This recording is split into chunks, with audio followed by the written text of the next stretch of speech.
Hello again, it's Jennifer with Watercolor Girlfriend, and today we want to paint an easy landscape, this one here, something that's going to let you practice a wet on wet watercolor technique and lifting technique. And we're going to use just some basic materials. As you saw, I had my sketchbook here, and it's like a 90. It's nothing too crazy. It's something simple you can pick up in any store, any big box store kind of thing. You can order it, but you will see, and I've talked about it before, this one it will kind of get warpy and stuff, but it's fun to practice in. It's ring bound, which I like, and you can, just trim it off. It does have some, a line here where you can cut it off. Has a serrated edge. I'm not so sure it's that easy to tear out, but it's a nice journal for, overall things.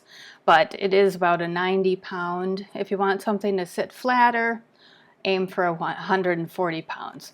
So I did want to show you a second, well, I had it here somewhere, another landscape that you can go out and practice.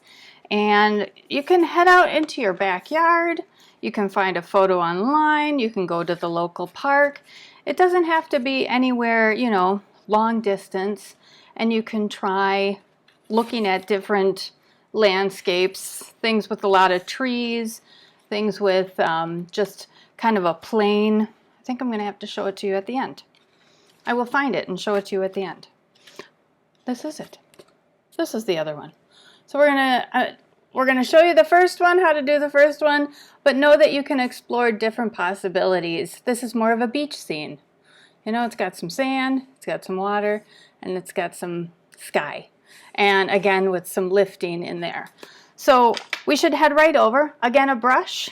You'll need a brush, your watercolor of choice, and like you see, there's only a few colors, so you don't even need to be elaborate with that. And you'll need a rag. So this one you can see I use a lot of, and it's nice to just be able to hang it and let it dry. It's something that doesn't get thrown into the trash. You can wash it and reuse it. Simple. Let's watch. So you can see here I'm wetting the area that I'm going to add color to. A very simple approach and a fun way to start a painting. It's, you push the color around. Doesn't have to be anything real intricate. It's interesting to see the different layers of the paint as it's applied and where you can apply it, and add as much color as you want on the surface, as much as you want for the sky, and fill that area in. It doesn't have to be anything specific. Just get in a lot of color, and then I can show you also the lifting. You need a bunch of color on there so that you can see the white surface come through. And you can try different patterns, different colors. Just get that sky in there.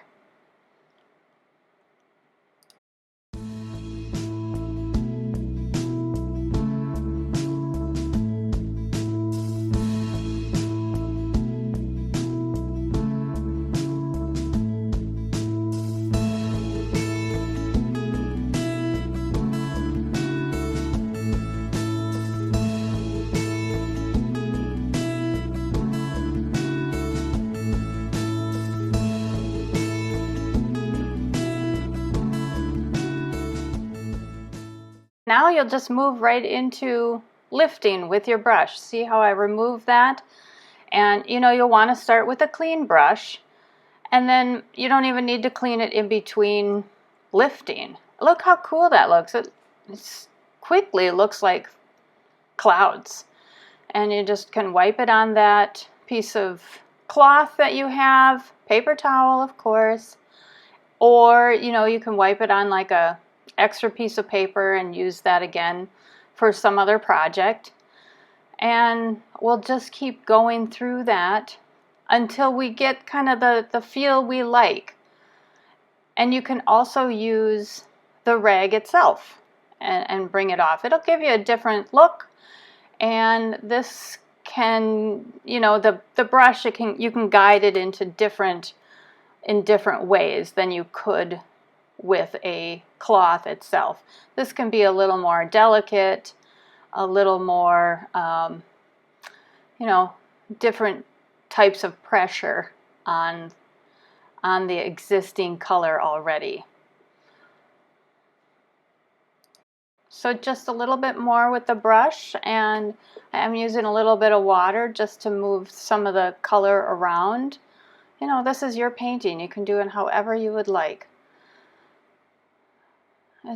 I'm almost done here, and then we're gonna add a little bit of color after this to give it kind of some depth. You know, the sky isn't like one color, and a cloud isn't like one color. So you want to add a little dimension with some deeper colors, and it can certainly be the exact same color like I've done here. It doesn't have to change up. It doesn't have to be a combination of colors that you've mixed together. It's just the one color that we started with. Fun, easy, a great way to get this started. And see, the surface is still wet, so the paint adheres in there pretty easily. It gives a different feel than when it's dry. Okay, we want to dry that real quick. You can use a hair dryer, or you can wait for it to dry, or a fan, whatever you want to do. And from there, we want to build on the rest of the painting. I can see that's a really cool sky. That looks great. And I think George O'Keeffe worked this way, you know, regarding the Southwest. You can look into other artists to inspire you that worked in this fashion. And this, you know, this could be like so I'm in the Southwest and I've been here a long time. This can be kind of the desert feel, or like the high plains kind of feel with the yellow flowers and a little bit of red to add some depth and interest. You know, a landscape isn't just one solid color. It often has a variety. And we're going to build on that. But you can see how the wet on wet, the wet paint and the wet paper. Now this is more of a wet, a wet color, a wet paint into an already wet paint. So you can see them kind of blending in a little bit. Gives you another cool texture. Watercolor doesn't have to be one flat texture. It offers a lot of variety and interest. It's one of the reasons I really love watercolor. So we'll dry that up a little bit again, so we can move on to the next one. You could skip drying it and let the next color even bleed into the other one. A nice bright green or a sap green. I'm sorry, I don't remember which green this is because my sap green had run out. But it's lovely, and look how those colors all work together, kind of like a landscape does. And you don't have to fill it all in. I left some of the white line because I liked the interest that it gave, another contrast between the bright colors.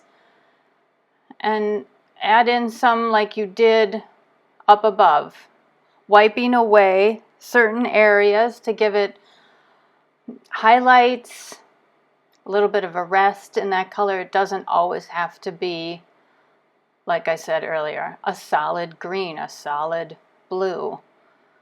And this can get you to practice your lifting. And you could use different brushes if you wanted. It's a very simple technique that can provide some fun, great results. I'll add in a little depth, similar to what we did in the sky, to give that a little depth, the little shadows here and there. And it gives you some, rise in the land itself. The land isn't always flat. You don't have to do that, certainly not. You can certainly just leave it a solid band. I like the abstractness. I like that it's representative of a landscape, and I like that it's giving you a hint of what the landscape looks like, but not a lot of detail. I think it's really pretty, and I enjoy making those. It's a fun idea to put, people say fill your journal or your sketchbook, but I don't really think of that way, but I think it is a fun thing, a fun painting you can do in a journal. It doesn't have to be so refined on a fancy piece of paper. It's something you're trying out. Okay, I'm gonna do the same thing that I did with the blue and the green, where the middle kind of dried there. We dried it, and now I'm going to add some more of the same red to give that area some more interest. And try to ignore the wavy paper. Who cares? We're just having a good time. A little bit of orange. And layer it over the orange you already had in place. You get to try out a lot of different techniques in just one small painting. We'll dry that again, and that's pretty much it. There's a little bit of bleed on the left. Doesn't bother me. I want to remove this tape, which is coming off really easily. That doesn't always happen. You might want to take it slower. And I'm going to touch it up here a little bit. And if you want to see any more of these great videos, please check out the rest of my channel. There's a lot of fun stuff there. And I'm learning to say more words than just fun. So if you have any suggestions, and follow, subscribe, and comment. Please let me know if you have any questions about the process or any of the tools and materials that we use here. And always be friendly. I like to be supportive in this community, and we're starting to get in some comments of some really nice artists, other folks that enjoy watercolor here. So we're just going to wrap it up. I'll let you watch the rest of this and make sure you sign your watercolor, and I will come back and show them to you again after this.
You enjoyed that and it inspires you to create landscapes maybe in a little different way than you have done in the past. What was that? Maybe 15 minutes? You can capture a lot of great areas in your area, maybe on vacation, maybe just something you came up with in your mind. Little imagination, you can come up with some cool landscapes. I'm going to show those to you again. So here's the one we did in the video. And here's the other one, using the same techniques. And you can see how very different they are. And I used a little bit bigger brush here, play around with different brushes, different colors, and just enjoy. Happy painting.